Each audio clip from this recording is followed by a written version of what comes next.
Assalamualaikum warahmatullahi wabarakatuh. Alhamdulillah, Alhamdulillah bini'matillah. Asyhadu an la ilaha illallah wa asyhadu anna Muhammadan abduhu wa rasuluh la nabiyya ba'dah. Alhamdulillah pada pagi hari ini Allah kasih kita sehat dan hidayah sehingga kita dapat berkumpul di kesempatan yang mulia ini. Salawat beriring salam semoga tetap tercurahkan kepada Nabi Muhammad Sallallahu Alaihi Wasallam.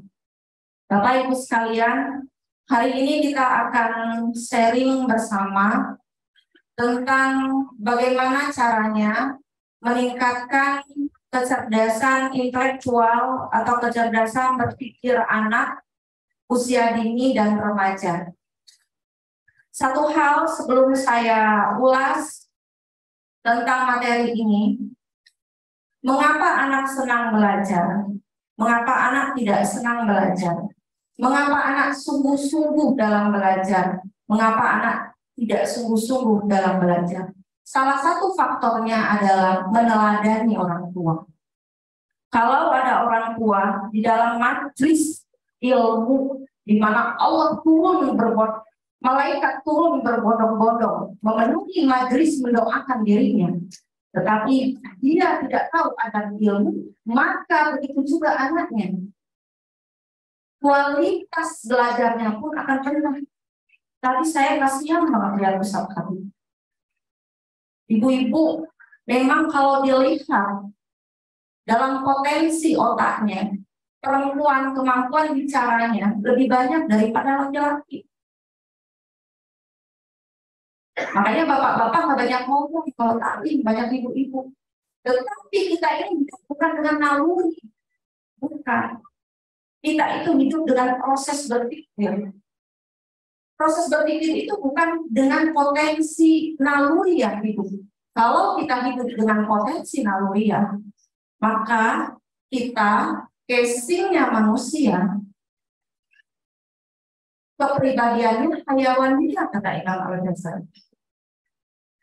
Nah, maka turunlah Al-Quran was Sunnah untuk memberikan pembelajaran agar manusia hidup tidak sesuai, tidak berdasarkan naluri otaknya saja, tetapi berdasarkan tuntunan Al-Quran was Sunnah. Makanya dikecam banyak ibu-ibu yang masuk dalam api neraka karena apa?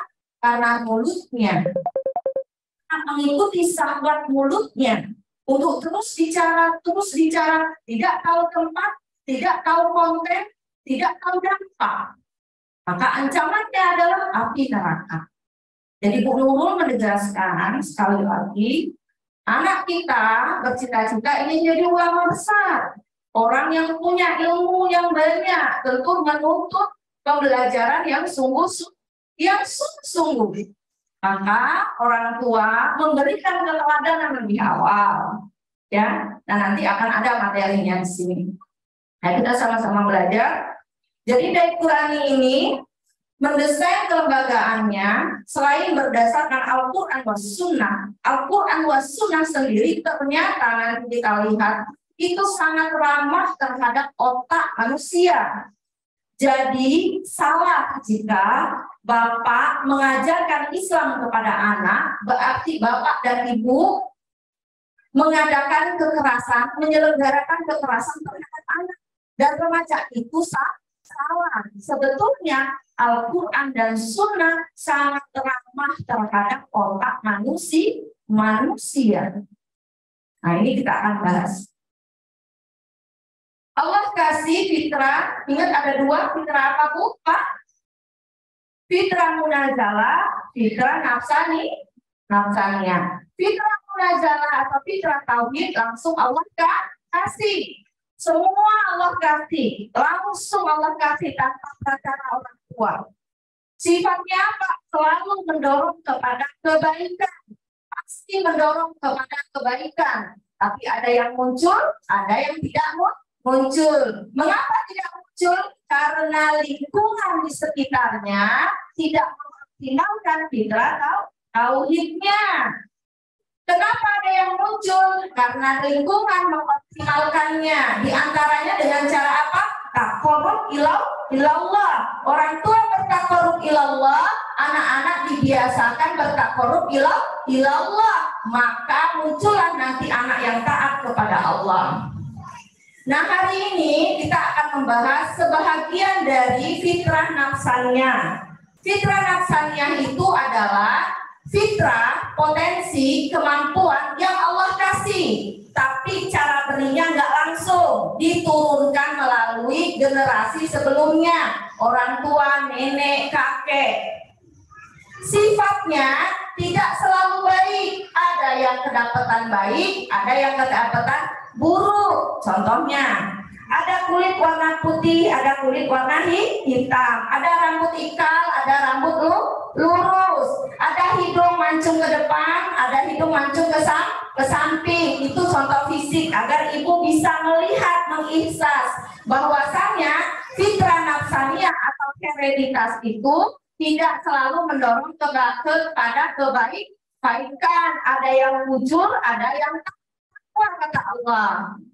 Ada yang emosional, ada yang cenderung kalem, ada yang suaranya menghentak-hentak, ada yang suaranya lembut, ada yang pemalu, ada yang tidak tahu malu, ada yang malu-maluin. Itu hereditas. Tapi semuanya adalah potensi. Disitulah gunanya pendidikan. Wah, kasihan betul anak saya ya. Saya sudah begini, bapaknya begini, makanya dia begitu. Tidak ada putus asa di dalam Islam. Disitulah gunanya dakwah. Untuk apa? Untuk meningkatkan kualitas diri manusia, memuliakan martabat manusia. Gunanya pendidikan wa dakwah. Paham ya Bu? Nah, sekarang hereditas atau fitrah nafsannya itu ada dia kecerdasan berpikir, ada dia kecerdasan jasmani, ada dia kecerdasan emosi, ada kecerdasan sosial. Hari ini Bu Nurul hanya akan membahas tentang kecerdasan berpikir atau intelektual. Mengapa anak melakukan sebuah perbuatan? Karena dia berpikir. Jadi perbuatan itu adalah hasil dari proses berpikir. Mengapa ibu datang ke sini? Gak mungkin ibu datang ke sini tuh kaki ibu jalan tanpa tahu arah itu tiba-tiba tiba-tiba namanya Niko. Dalam psikologi kognitif itu ada maklumat yang tersisa di bawah jauh banget, dipikirin terus dipikir, sesuatu yang nggak dapat dalam alam nyata muncul dalam migau atau mimpi ya. Nah, jadi nanti kualitas berpikir ini menentukan sikap anak kita baik atau buruk. Target dari stimulan, latihan atau riyadhah proses berpikir ini buat anak TK itu menghantarkan anak tamyiz. Jadi kualitas berpikirnya dia bisa membedakan baik dan buruk menurut Allah wa Rasul sesuai dengan masalah anak. Kalau anak MI menghantarkan anak itu baligh sampai dia mampu menjalankan semua kewajiban Allah. Dia tahu kewajiban Allah, dia tahu cara menjalankannya, dia tahu cara mendakwahkannya. Paham ya Bu? Nah, ini perlu diperhatikan betul. Karena ini sentral dari kepribadian anak kita. Gagal itu membentuk pola pikir anak, maka akan gagal kehidupannya. Ya. Nih, ini alhamdulillah Bu Nurul menyelesaikan buku Neuroscience Pendidikan Usia Dini dalam Islam. Artinya desain kelembagaan kita memang desain kelembagaan yang memang ramah terhadap anak, ya. Ini struktur otak. Sebelum Bu Nurul jelaskan tentang proses berpikir, belajar itu sendiri adalah bahasa sederhananya mengajarkan anak untuk berotak. Apa? Mengajarkan anak untuk berotak, mengajarkan anak untuk menggunakan otaknya. Sekarang, bagaimana kita akan mengajarkan anak menggunakan otaknya atau berotak kalau kita tidak tahu otak anak? Misalnya begini. Nah, pakai sepatu nak. Kalau mau sekolah pakai sepatu. Kalau ibu ngomong begitu, ibu tahu nggak sepatu? Tahu nggak? Tahu cara pakai sepatu nggak? Tahu. Makanya ibu bisa makaiin anak sepatu dan membiasakan anak bersepatu. Nah, kebanyakan adalah tidak banyak orang yang tahu tentang otak manusia.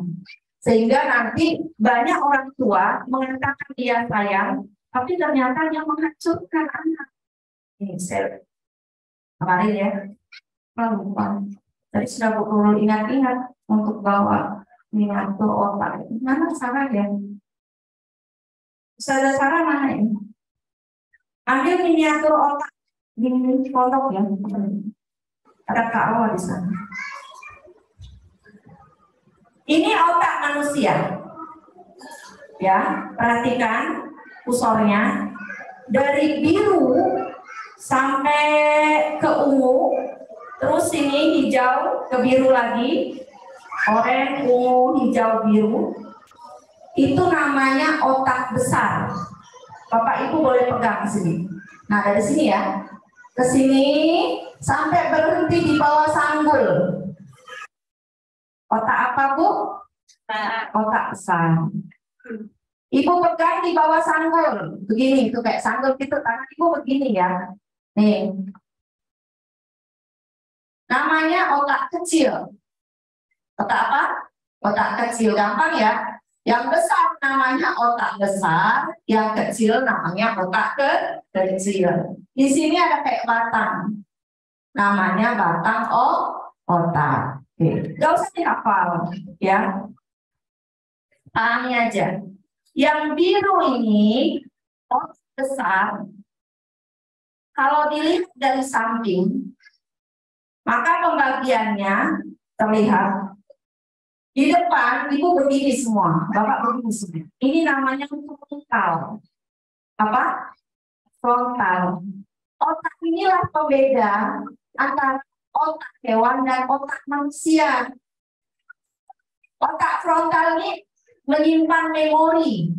Dia mampu mengkaitkan memori, informasi disimpan di frontal. Namanya informasi awal, maklumat sakit.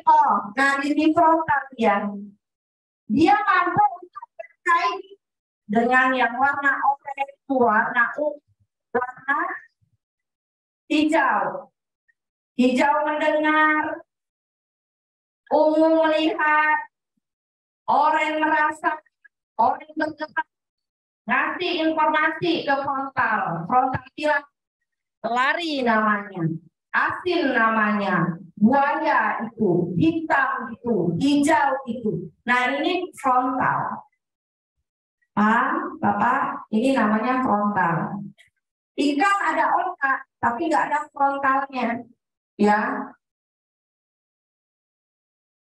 Yang oranye di tengah, ini pasti merasa asin, pedas, sakit, itu rasa. Tapi di atas mental itu ada area motorik dia. Jadi area motorik. Nah, kita angkat tangan ini, sarafnya di sini, di motorik dia. Kita angkat begini, kita gerakkan kaki, itu perintah dari di samping parietal. Di belakang yang ungu, occipital. Kita melihat nih. bagus, tapi saraf di occipitalnya rusak. Bisa lihat, tapi nggak bisa maknainnya. Dia bisa melihat, saya melihat tuh, ibu. Tapi saya nggak kenal ibu, nggak bisa. Bisa jadi karena occipitalnya nggak bisa memaknai, atau frontalnya yang nggak bisa ngirim sinyal. Paham ya? Nah, terus yang hijau itu temporal. Kita bisa mendengar, itu saraf temporal. Yang di belakang sini, ini adalah otak kecil. Otak kecil itu, Bu, kegiatan refleks yang kita latih. Misalnya, ibu memasak, ya, itu kan dia refleks yang terlatih, ya kan, mencuci, kegiatan yang bisa dilatih. Naik sepeda itu hasil latihan ya, kegiatan hasil latihan di otak kecil. Batang otak, ini batang otak nih, ya, batang otak itu kegiatan tidak bisa dilatih, yang tidak perlu latihan. Seperti apa? Kedip mata. Kalau saya teriak begini, ibu lompat kan, lari semua tidak kan? Nah, itu kerja otak, batang otak, itu refleks dia. Kalau ibu dengar anak ibu menangis, ibu langsung terbangun. Itu batang otak tanpa latihan. Setiap sesuatu yang menakutkan, kita akan takut secara refleks. Itu batang otak. Oke, sekarang, pelan ya. Nah, sekarang kita masuk. Apa itu berpikir? Ya, apa itu berpikir? Berpikir itu semua yang Bu sebutkan tadi, mulai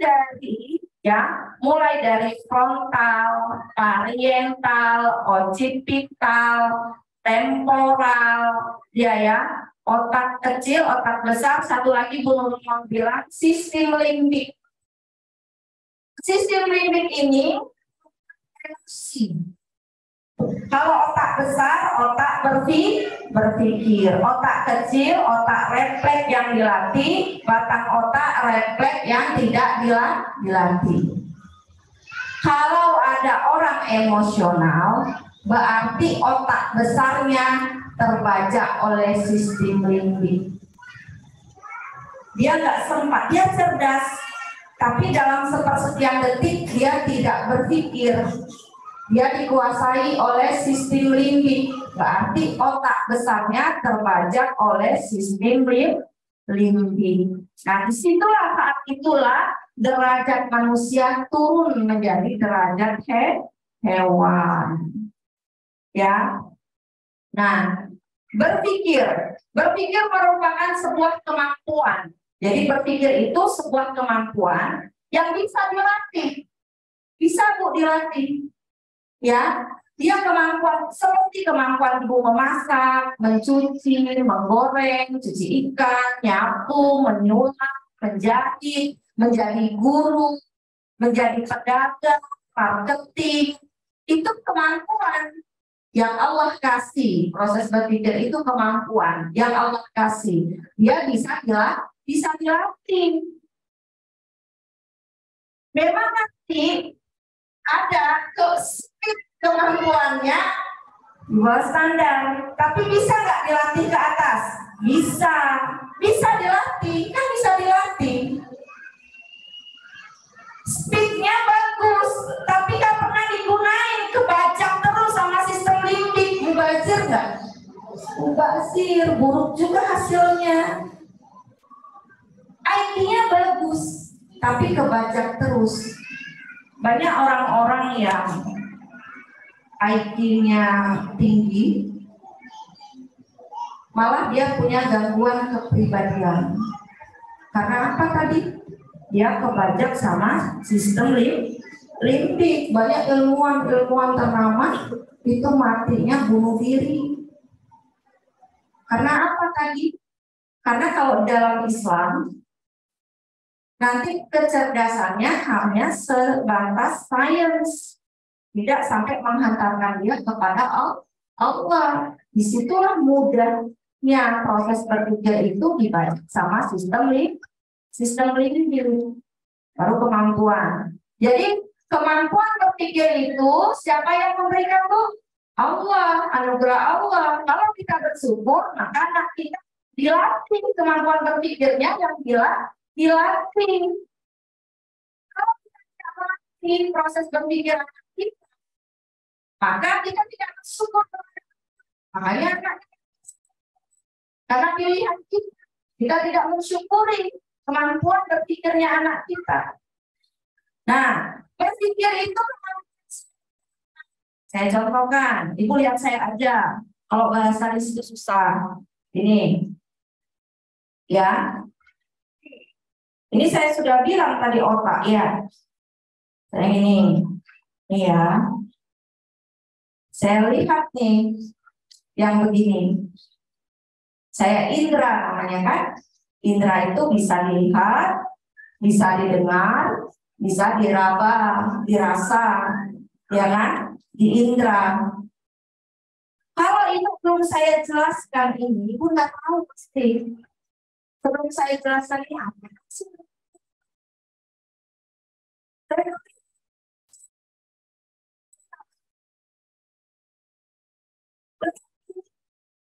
Ibu lihat, Ibu sudah tahu tuh. Guru udah kasih tahu tadi. Alat peraga otak. Alat peraga otak. Ketika saya lihat, saya sudah ada ilmunya, maklumat sabiko, informasi awal. Itu namanya alat peraga otak. Setelah dikirim, mata. Di mata dikirim kemana tadi? Ke occipital. Occipital kirim ke frontalnya bilang, karena sudah ada memori di frontalnya, itu alat peraga alat peraga. Jadi apa itu berpikir? Lagi mau contohkan. Ada benda, saya bilang nih. Kalau saya begini apa Bu? Kan berlari. Itu berpikir. Ibu lihat perbuatan saya, ya enggak? Ibu indra kan perbuatan saya. Sudah Ibu indra perbuatan saya, dikirim ke otak, dikelola sama otak kan? Dihukumi, dinilai oleh informasi yang ada. Ibu sudah tahu kalau orang yang begini namanya berlari. Itulah namanya berpikir. Nah, guru jelaskan pakai proses yang ini. Misalnya, ini apabila mata melihat, penginderaannya melihat nih anak kecil ini. Nah, ya kan melihat anak kecil ini kata saya. Melihat, nah mata saya melihat anak kecil itu. Dikirim dia ke occipital. Ngirim ke frontal, melacak memori di sini. Saya nggak punya memori tentang anak kecil itu. Memori saya cuma ada anak kecil, itu anak kecil. Saya tidak punya informasi tentang namanya. Walaupun saya pelototin anak kecil, nggak muncul-muncul namanya. Sampai saya bilang anak kecil itu, akhirnya bapaknya risih. Bapak bilang, siapa Pak nama anak itu Pak? Maryam. Namanya Maryam. Maryam itu satu-satu perempuan secara zahir yang disebutkan di dalam Al-Quran. Nah, semoga Maryam nanti jadi wanita yang mulia seperti yang Allah sebutkan Ibunda Maryam termaktub dalam Al-Quran. Ya, nggak ada saya informasi tentang nama anak tersebut sampai saya dengar temporal saya, telinga saya mengangkat gelombang, dikirim ke temporal saya tapi sudah kan bapaknya bilang Maryam katanya. Kemudian saya lihat tuh si Maryam. Temporal tadi dia mengirim ke otak, disimpan di memori frontal, Kemudian ketika si Peter milik dia ke frontal bilang anak kecil itu namanya Maria. Paham? Nah, belum. Sabar. Oh, ternyata jadi ibu itu sebegitu ya, Bu. Iya. Nggak hanya terampil melahirkan dan menyusui, kita juga harus tahu belahan otaknya. Makanya kata Bu Nurul tadi, maaf ya, agak marah. Karena apa? Pelajaran kita hari ini berat. Pelajarannya berat, perlu konsentrasi penuh. Kenapa ini berubah-ubah? Nggak tahu. Oh, bukan Kak Sarah yang merubahnya. Oh. Nah, di sini ya. Ketika kita berpikir, ini syaratnya. Otaknya harus benar. Baik, kondisi otak harus baik. Yang baik frontal.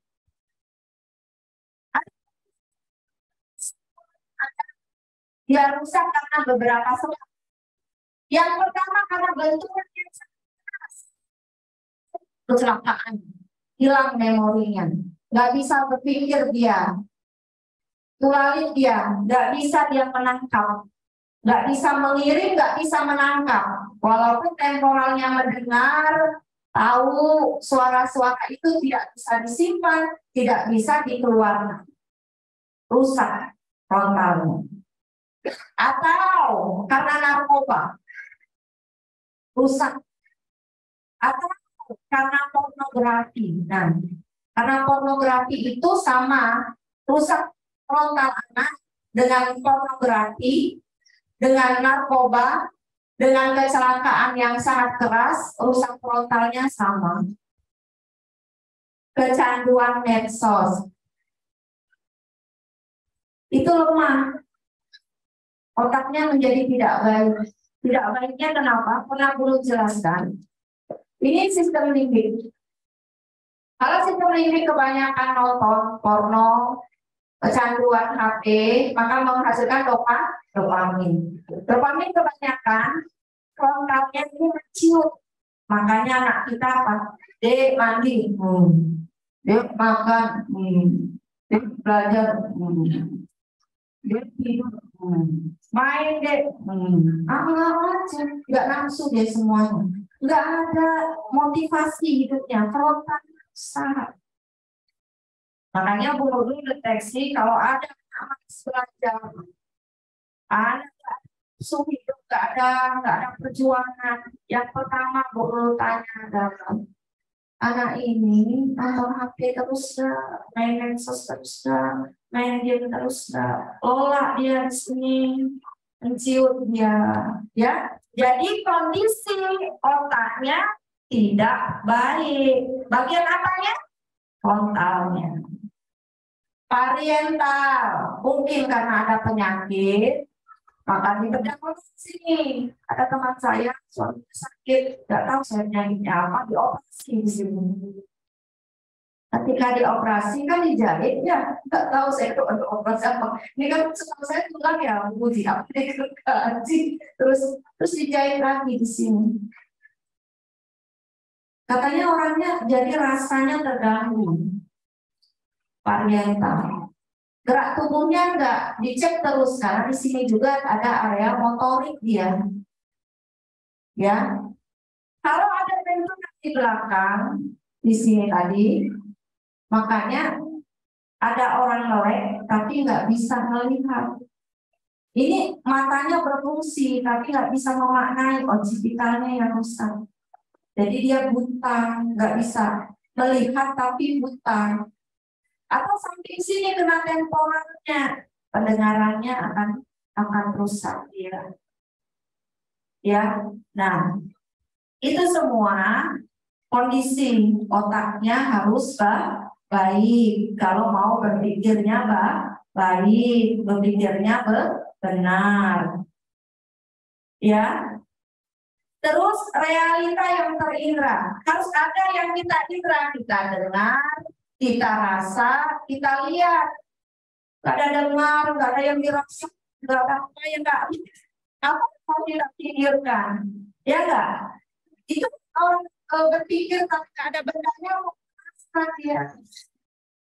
Pakai rasa, ya. Alat indranya juga bagus, matanya bisa melihat, telinganya bisa mendengar. Kalau orang tidak bisa mendengar, maka nanti gangguannya kemana dia? Kebicara. Karena apa? Nggak ada yang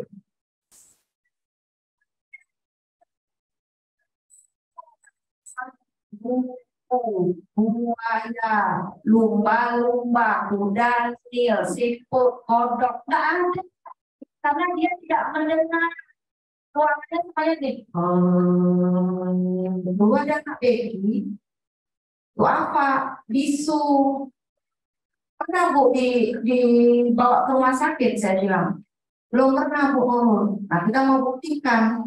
Bisa nggak dia distimulan? Ternyata setelah dilihat, alat dengarnya bagus, tapi potensi mendengarnya tidak ada. Potensi mendengarnya cuma ini aja. Hanya nggak bisa menyimpan suaranya, nggak bisa juga berpikir, kan bisa berpikir.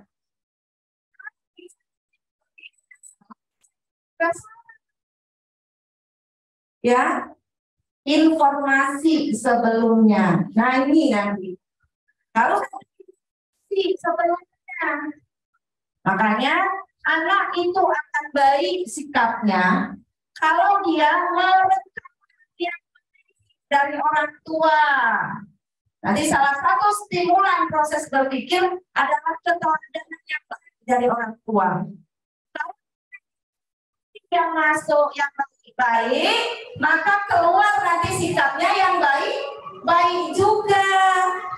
Di situ, ya, kalau informasinya Al-Quran wa Sunnah, maka yang keluar Al-Quran wa Sunnah. Kalau dia TV, informasi pornografi, syirik dan sebagainya, yang keluar juga begitu. Kalau Quran campur pornografi, campur syirik, nah jadinya nggak jelas. Keluarnya juga nggak jelas. Jangan salahin Quran. Karena campur-campur. Paham ya? 4 ini harus baik. Maklumatnya yang bagus, otaknya bagus, indranya ada, dan indranya bagus, hasil pikirnya jadi bagus. Jangan salahkan Bunda mengandung. Wah, ini informasinya yang salah. Saya dapatnya informasi dari emak saya yang salah, misalnya. Maklumat pertama yang Allah kasih adalah tentang akidah. Kapan? Itulah fitrah tauhid. Kalau manusia pertama Allah ajarkan seluruh isi alam ini, Allah ajarkan dalam surah Al-Baqarah. Tetapi setiap manusia Allah ajarkan, dikasih sama Allah maklumat sabiqah, informasi awal tentang akidah pada alam ruh atau di dalam janin. Tinggal ini dilatih nggak sama orang tua. Berarti anak ini sudah Allah kasih nih otak yang bagus, maklumat yang bagus. Tinggal orang tua mengoptimalkannya. Nah, ini kan nggak binatang. Nah, sekarang ini kita masuk tentang kecerdasan kognitif, ya, kecerdasan kognitif. Tadi sudah paham ya? Ini parietal, ini frontal, parietal, occipital, semuanya otak besar yang di samping temporal. Kalau otak dilihat dari atas, otak kanan dan otak kiri, otak logis dan otak kreativitas, ya. Yang di belakang otak kecil. Di sini batang otak, sistem limbic. Nah, ketika anak itu dikatakan cerdas, mampu dia berpikir secara optimal, ya, mampu dia berpikir secara optimal, sehingga anak itu mampu mengetahui banyak konsep dalam hidup. Konsep makan yang baik, makan sesuai sunnah, pakai baju sesuai sunnah, mandi sesuai sunnah, tidur sesuai sunnah, tahu cara baca Al-Quran, tahu cara sholat, tahu cara bermain, tahu cara berbakti kepada orang tua, tahu konsep membaca, tahu konsep berhitung. Ya, anak itu cerdas berpikirnya. Kalau dia TK namanya Tamis, kalau dia MI namanya Baligh, yang mampu menjalankan takdir dari Allah. Tapi kalau secara umum, secara psikologi adalah kemampuan anak mengetahui konsep apa aja. Tapi di dalamnya anak itu belum dikatakan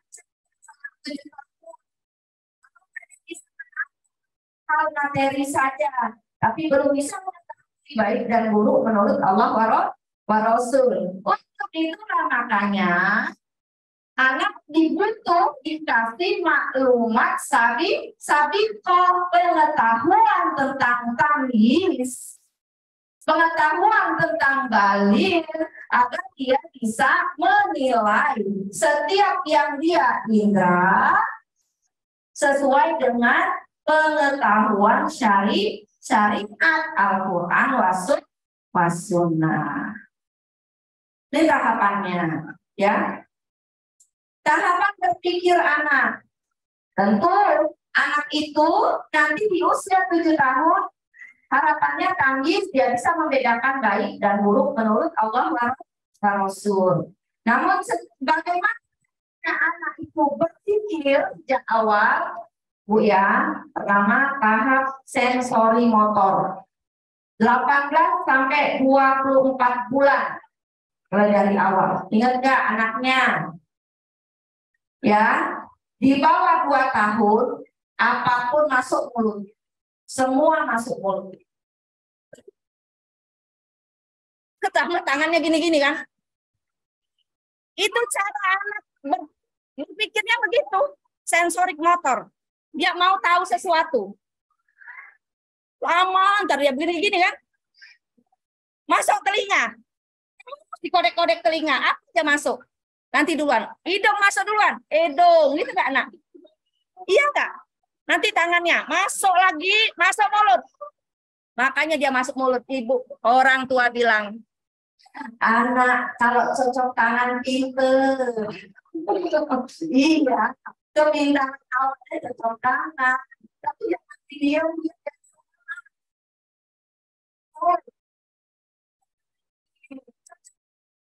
ya ini ya, dia sudah berhasil kepintaran awalnya, dia menemukan dari jempol pandai, tapi tidak bisa ya.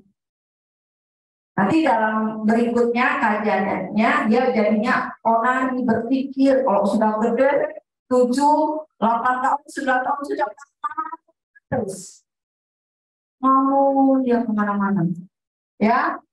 Nanti kakinya kan naik kan begitu kecil sampai jempol kakinya masuk. Kadang sampai jadi ya. Besoknya lagi 10 berikutnya 2 jam, 3 jam, 4 jam lama-lama ada. Nah. Temu batu dimakan. Temu batu dimakan. Temu sampah dimakan. Sampai ibu di waktu ini hati-hati. Sampai ada anak makan kotorannya. Dulu zaman belum ada pampers kan kemana maknya masak. Dia pegang dicampur masuk mulut. Itu awalnya proses berpikir. Tapi proses itu bukan pandai ya nak, kayak proses berpikir, anaknya proses belajar, emaknya jorok. Nah, hati-hati, makanya banyak anak nanti makan apa tuh tanah, ya tanah dan sebagainya. Itu potensi awal Bu, jangan didiemin kata Bu Nurul, biarin aja semua dimakan, pinter, proses belajar. Awalnya dia begitu, maka diajarin. Ini batu, nggak dimakan. Ini batu kotor, nggak dimakan. Ini tanah, nggak dimakan. Ini pasir, nggak dimakan. Jangan saya ngaku anak begitu. Tanah kotor, nggak dimakan. Batu kotor, nggak dimakan. Satu net batu. Makanya anak saya nggak ada yang makan batu. Anak dia ini ibunya nggak kasih informasi. Ya kan? Kirim. Nah, paham ya Bu? Nanti Ibu jangan marah. Ini berapa umurnya Bu? Udah 4 tahun. Nah, kalau di area ini berapa Mariam Pak? Nah, 2 tahun. Mariam lewat dikit. Di bawah itu tarik ibunya lipat-lipat. Ibu susun kan? Susun. Belok sebentar. Set, Ibu lihat. Proses belajar. Sekali doang Bu proses belajar.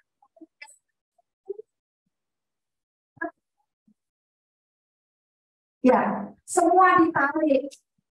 Dibeli mainan, dibongkar-bongkar. Proses belajar.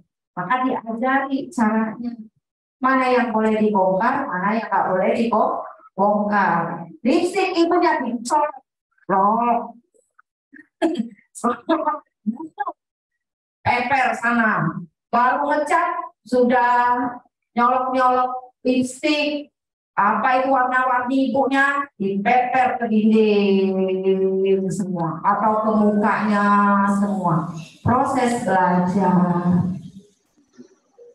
Nah, jadi tahap-tahap awal ibu harus paham dulu, jangan anak bandel banget, apa-apa ditarik dibawa ke rumah orang, dia manjat-manjat ngedorong kursi, didorong ditarik. Tadi sensori motor, semua itu belajar tuh harus dia sentuh, harus dia gerak-gerakkan gitu, ya. Makanya harus ada waktu buat anak usia begini, ibu ajak ke lapangan. Makanya kalau punya anak usianya sudah 40 tahun itu agak keteteran kita.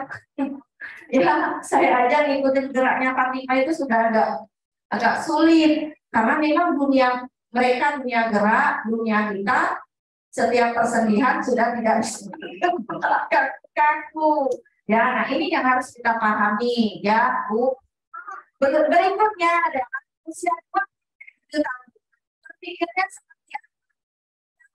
anak itu paham yang kita mau, maka yang kita mau itu bendanya tunjukkan bendanya. Kita bilang apel, nggak ada apelnya, bisa makan dia. Buaya, nggak ada bendanya buaya itu, nggak paham dia. Jadi harus bendanya tunjukkan bendanya. Makanya guru-guru TK itu misalnya berhitung. Kayak kata punya luar.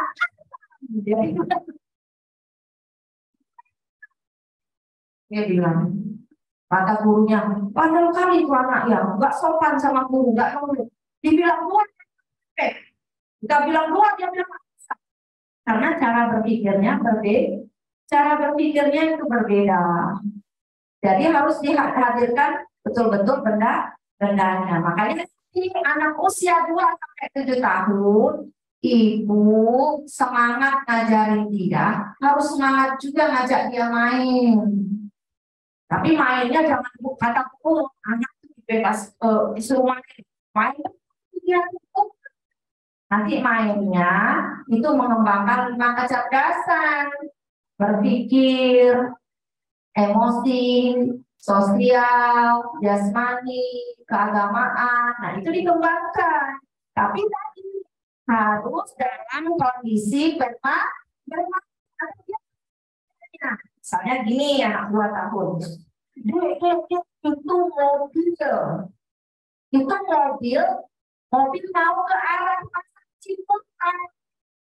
Oh, itu mobil ke arah pasar Ciputat. Dia lihat tuh mobil, rodanya 1, Dua, lihat rodanya yang bergerak itu. 1, 2, 3, 4. Ada 5.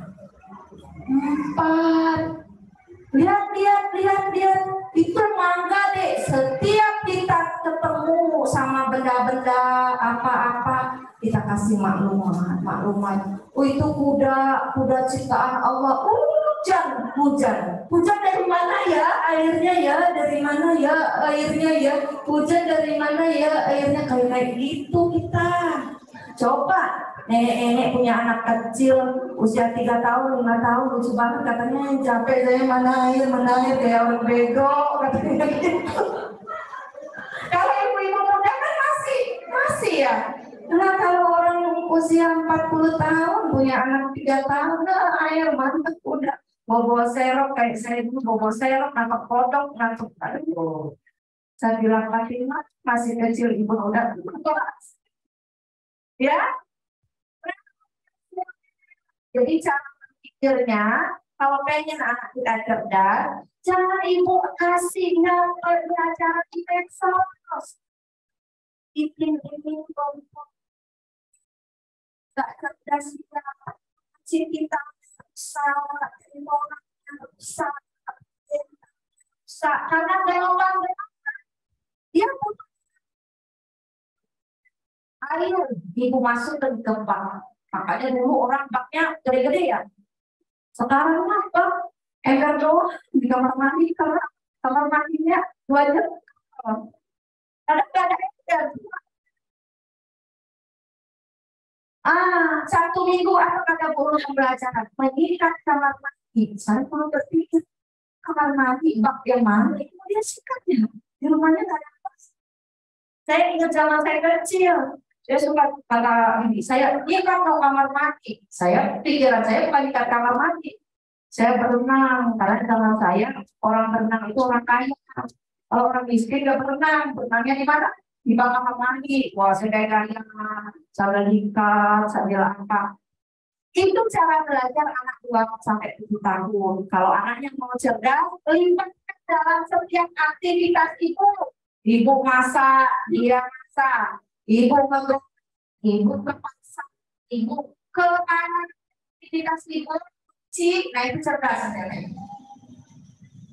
Ibu jualan bikin bakpao, anak suruh bikin bakpao, ibu bikin apa, jaga warung, suruh anak jaga warung. Usia ini meningkatkan kecerdasan anak karena dia harus bertemu setiap sesuatu yang konkret langsung. Ada orang miskin langsung ibu kasih, itu lebih menangkap anak-anak 2 sampai 7 tahun.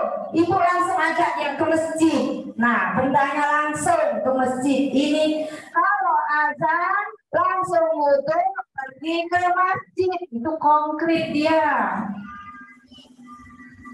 Habis maghrib ambil Quran, buka Quran, baca Quran bareng. Itu namanya konkret langsung. Tapi kalau ibu begini, ngaji, ada makhluknya tadi.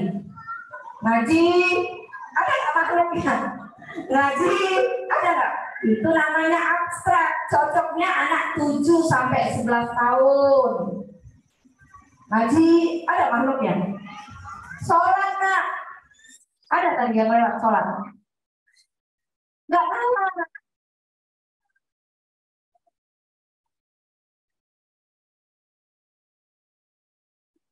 Bukan anak nggak nurut, tapi nggak paham. Nalarnya itu nggak masuk. Maaf, kalau ibu misalnya tamat SMP, terus masuk kuliah, langsung masuk S3, nyambung nggak kira-kira omongan orangnya? Nggak nyambung. Apa yang orang ngomong?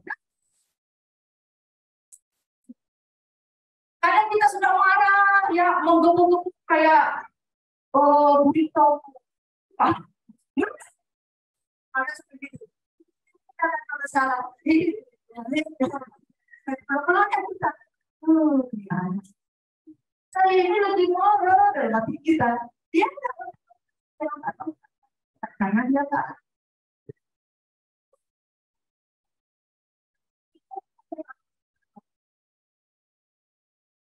Ya. Kalau usia M ini 7 sampai 11 tahun, dia sudah bisa tuh yang abstrak, yang nggak langsung bendanya, tapi masih angka 7, 8, 9 itu karena tidak semua anak tapi sukses di 2 sampai 7 tahun. Ya mau berarti belum. Nah, kecuali mulus tuh 2 sampai 7 tahun tangis. Makanya nanti 7 sampai 11 tahun persiapan balik. Makanya disinilah anak-anak MI suruh baca, diceritakan, suruh menulis, ya, kasih maklumat, cerita Al-Quran, tafsir Quran, hadis, pembelajaran sains, ya. Nah, kalau sudah operasional formal itu 12 tahun ke atas sudah bisa menganalisa secara kritis. Makanya nanti Bapak Ibu sekalian semangatin, ya, semangatin budaya literasi pondok pesantren Baitul Qurani dengan beli 3 buku 100.000 biar nanti buku anak-anak Baitul Qurani bisa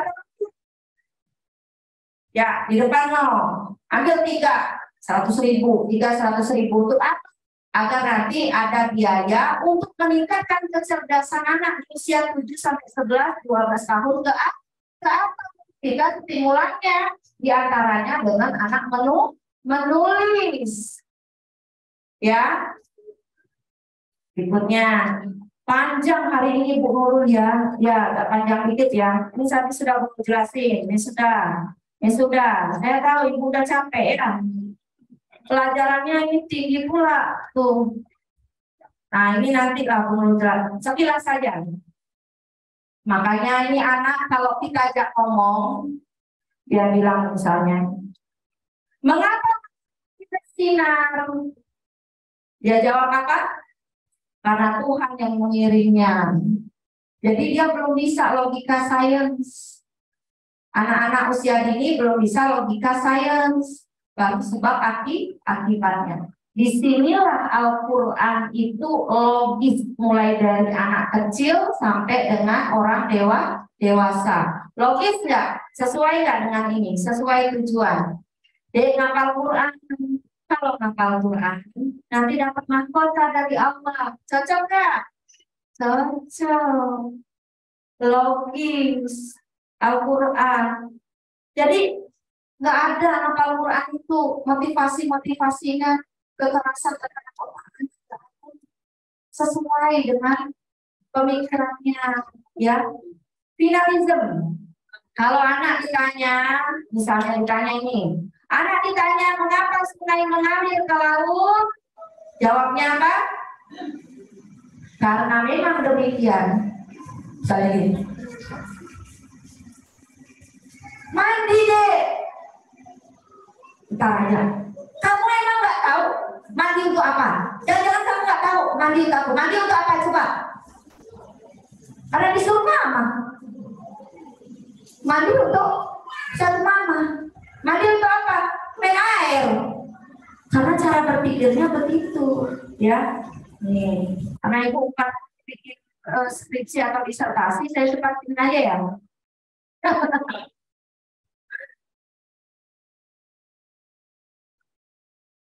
Nih, kalau nanti makan nggak habis, nanti ayamnya mati. Ah, percaya kan Pak?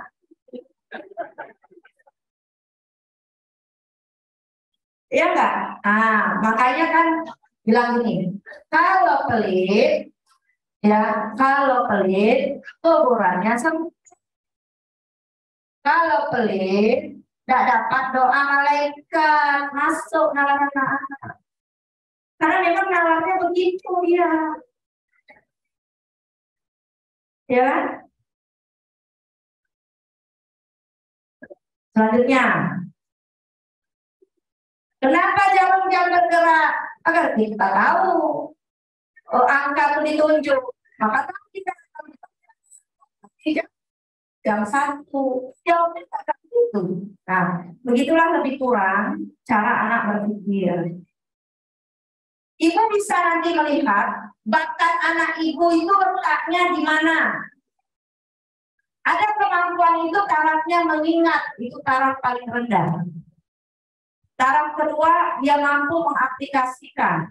Taraf ketiga adalah menganalisis. Kalau pada taraf pertama, dia hanya bisa mengulang. Jadi nanti tarafnya itu nggak bisa jadi leader. Jadinya apa dia? Pekerja. Karena tarafnya apa dia? Hanya mengingat. Minyak aja orang tuh ambil sapu dulu saja dia sapu yang sesuai dengan aturan. Dia mampu mengaplikasikannya. Nah, itu ada kemampuan leader menengah, leader tinggi menganalisis, evaluasi. Itu nanti tingkatan inilah yang nanti adalah anugerah dari Allah sesuai dengan kapasitas orang tua. Apakah bisa stagnan begini, Bu? Enggak, bisa didongkrak. Makanya ibu ingat-ingat kira-kira IQ ibu sama bapak berapa. Kalau sudah tahu, maka dongkraknya harus kenceng. Anak jangan diajak nonton sinetron doang. Beli ikan lele, suruh dia main ikan lele. Sudah itu dia suruh perhatiin ikan lele, suruh tulis semua. Sudah itu dia suruh bedah tuh ikan lele, ada apa aja dalam perut ikan lele, suruh tulis semuanya. Tanya, bilang apa itu semua. Kalau ibu bilang nggak bisa, ibu jawab, ibu tanya sama Google sekarang, ya kan? Bisa semua. Nah, itu bisa. Ya, nah di sekolah begitu melihatnya nanti. Ada anak bisa menghafal aja, nggak bisa dia menganalisa. Hafalnya bisa speednya yang beda. Ada yang speednya cepat, speednya sedang, speednya kurang. Nah itu kemampuan diturunkan. Tapi bisa kalau tidak bisa. Contohnya misalnya kita untuk mengasah ingatan, menghafal terus kalau tumpah diasah lama-lama menjadi tajam, menjadi tajam.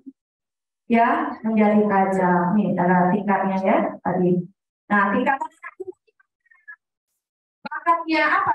Level 1, apa level 2, apa level 3, apa level 5, apa level 6, gitu ya. Tapi itu semua bisa ditingkatkan dengan pendidikan. Nah, ya Bu, yang pertama cara stimulan riadohnya, latihannya mulai dari apa? Mulai dari milih pasangan, mulai dari bagaimana bersatunya antara ovum dan sperma, mulai dari bagaimana janin dalam rahim, baru latihan setelah kelahiran. Jadi kalau sudah salah 1, 2, 3 banyak banget. Nah, coba sama-sama mikir. Ini letak kurangnya dari mana dulu? Memilih pasangan, ya. Kata Rasul, tahoyaru linutofikum. Carilah pasangan yang punya kualitas ini. Kualitas spermanya yang bisa melahirkan anak-anak yang berkualitas, diantaranya adalah kualitas berpikir. Di dalam kromosom ini ada dia DNA. DNA itu alat rekam. Bapak buruk tingkahnya, ibu buruk tingkahnya direkam dalam DNA. Nih, kemudian dia di dalam ovum, di dalam sperma terjadi pembuahan. Terjadi dia pembuahan di sini. Menyatulah tuh. Jadi ibu dan bapak melakukan hubungan itu kesek. nge-share data-data masing-masing. Itulah jadinya jadi ini persatuan, namanya folder, file-file kepribadian Bapak dan Ibu. Paham ya? Paham nggak guru kalau pakai bahasa gitu? Paham ya? Nah. Teori hubungan. Nah, ketika dia menyatu, kualitas sperma, kualitas ovum, kualitas sperma itu kan kualitas, maka nanti janinnya juga berkualitas. Belum bagaimana? Siapa itu siapa? Ya, dalam akad yang halal tidak, dalam ridha tidak, sakinah tidak, mawaddah tidak, warahmah tidak, suami ngedeketi tidak bawa uang tendang, pun direkam. Suami ketiaknya baru dicangkrem, pun direkam. Beranteman sebelum pemulahan direkam. Harus sakinah, mawaddah, warahmah, dan beridrok silah bila. Ya Allah, semoga ini jadi amal saya. Ya Allah, semoga terbuka pintu surga. Ya Allah, semoga yang dilahirkan nanti adalah keturunan yang soleh dan soleha. Direkam. Baru nanti jadi janin. Ya. Nah, ini dalam kandungan. Dalam kandungan itu sampai jadi otak. Tadi kan kromosom. Ini dalam otak itu ada sel-sel semua jadinya. Dalam setiap sel ada DNA yang merekam. Otak anak kita merekam. Ibunya mengaji direkam, ibunya tahajud direkam, ibunya sholat direkam, ibunya tilawah direkam, ibunya taklim direkam, ibunya baik direkam, sayang sama orang tua direkam, sayang sama suami direkam. Jadilah otak yang tumaknina, yang sakinah, tenang, yang penuh cinta kasih. Yang baik tadi itu yang bisa menembus nur ilahi, itulah otak dan hati yang dimaksudkan oleh Imam Syafi'i yang cepat menangkap dia. Nah, kalau sudah lintas itu tingkat IQ dikesampingkan karena dia tembus dengan nur ilahi, cahaya Allah yang langsung mengajarkan. Nah, maka itu prosesnya kan tuh dalam segini terekam, kemudian terekam lagi sampai otaknya sempurna pula rekamannya yang baik. Jika baik, sempurna juga rekamannya buruk. Jika buruk direkam, frontalnya siap merekam, kayak ibu cepat merekam di HP.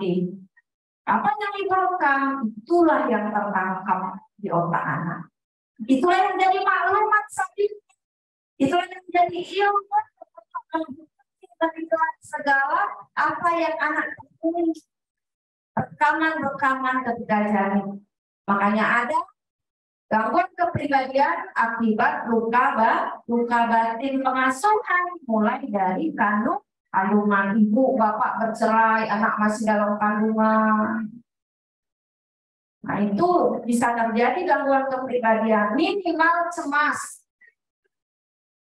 Nah, ini di dalam Al-Quran, wasunnah apa yang harus dilakukan? Memelihara suasana psikologis dengan perbanyak ibadah, qiraatul Quran, serta zikir dan kebaikan-kebaikan lainnya.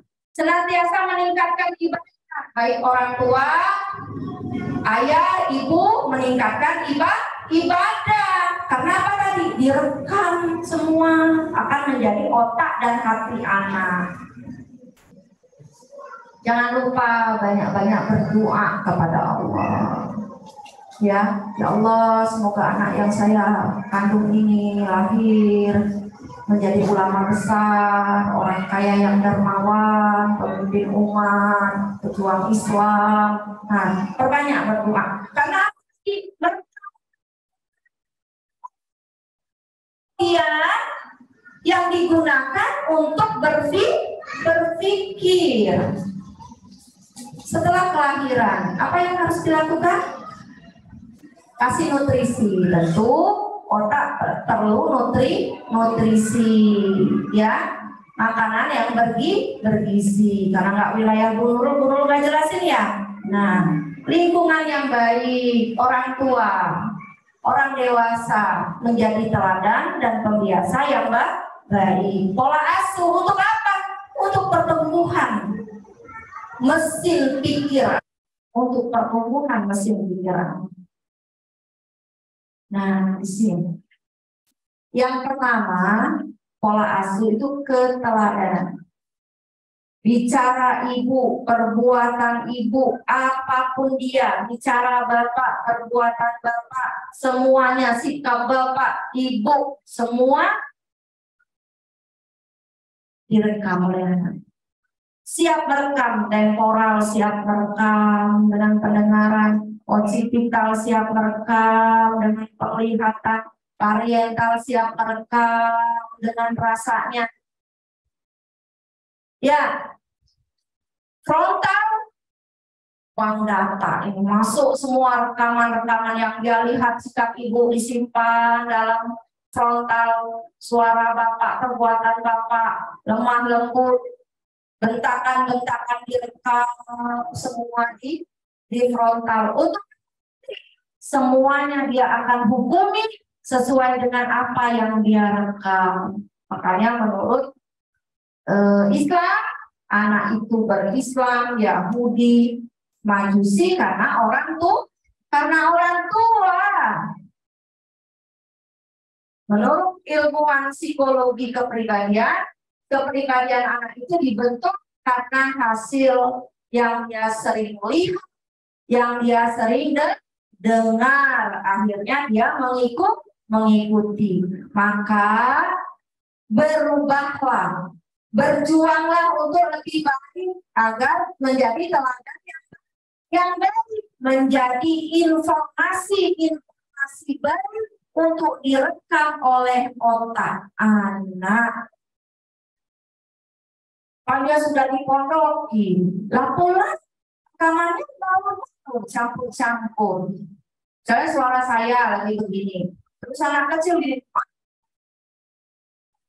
kalau suara saya dengan suara dia menjadi jelas nggak? Nggak jelas.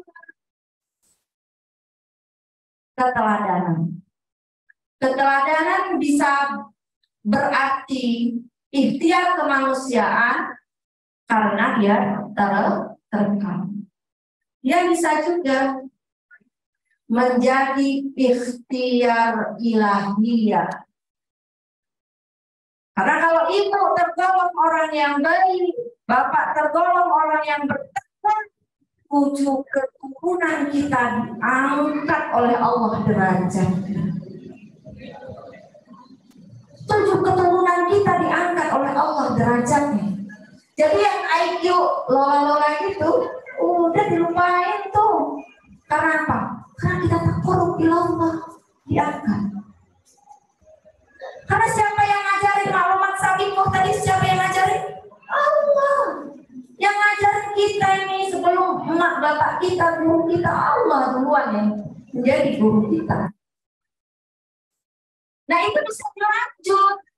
Jalur itu bisa dilanjut. Ada potensi kita untuk mendapatkan itu. Dengan cara apa? Menjadi anak yang soleh dan solihah.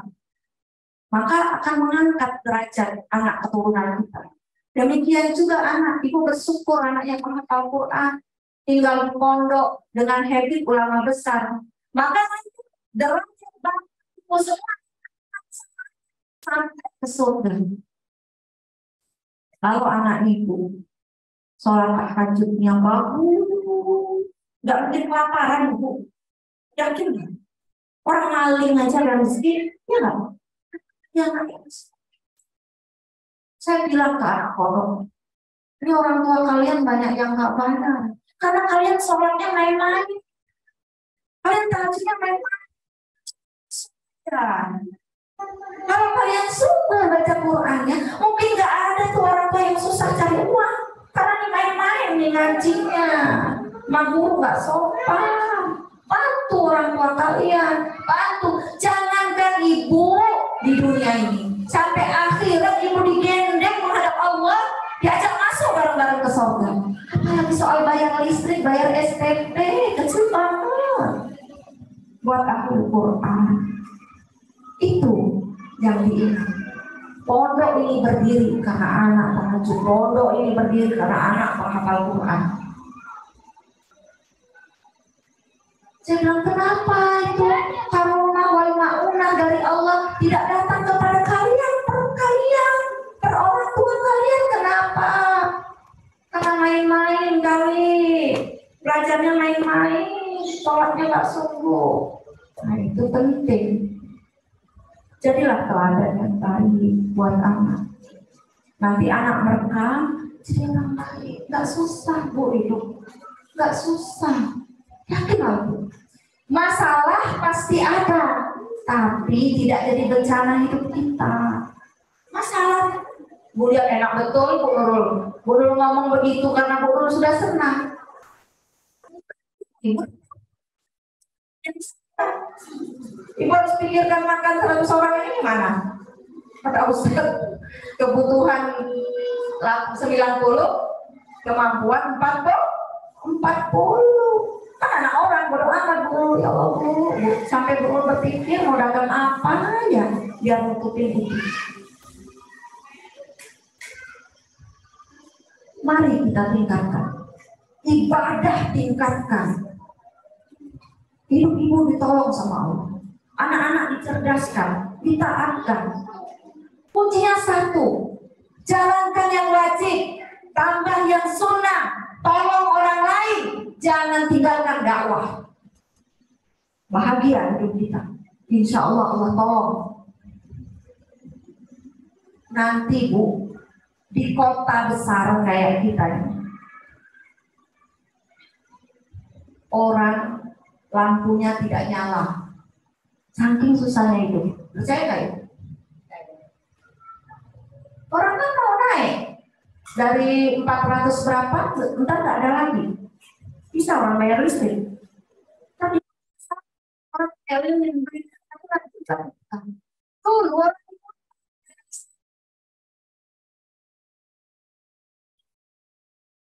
Nggak usah nanti Bu, sekarang saya tanya, siapa TV-nya yang sekarang nggak nyala lagi? Separuh lebih dah kali, ya kan? Di kota besar Bu, kehidupan akan semakin susah. Siapa penolong kita? Stres Ibu. Kalau Ibu mau pikirkan, Ibu bentak-bentak suami, ini TV nggak nyala lagi, ini udah miskin, nanti listrik kita, tambah kenceng begini-begini amat. Akhirnya suaminya stres, ibu stres, anaknya gila.